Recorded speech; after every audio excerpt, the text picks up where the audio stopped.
Media के माध्यम से यहाँ दिखाया जा रहा है।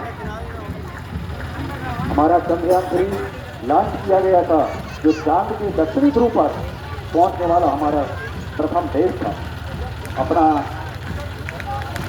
यह सम्मान पूरे विश्व में भारत ने हासिल किया था।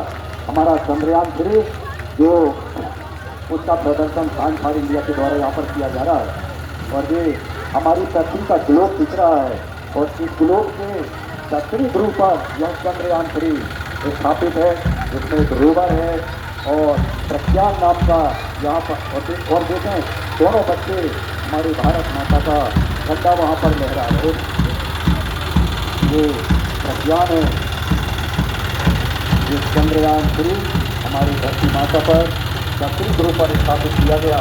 साइंस फॉर इंडिया की यह शानदार प्रस्तुति हमारे अलग अलग देश के कल्चर को लेकर, और साथ में हमारे देश में जो प्रख्याति हासिल की है पूरे विश्व में चंद्रयान का।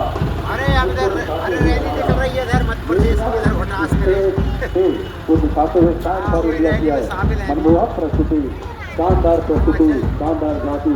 बहुत बहुत धन्यवाद हमारे साइंस फॉर इंडिया के सभी शिक्षकों को और विद्यालय को।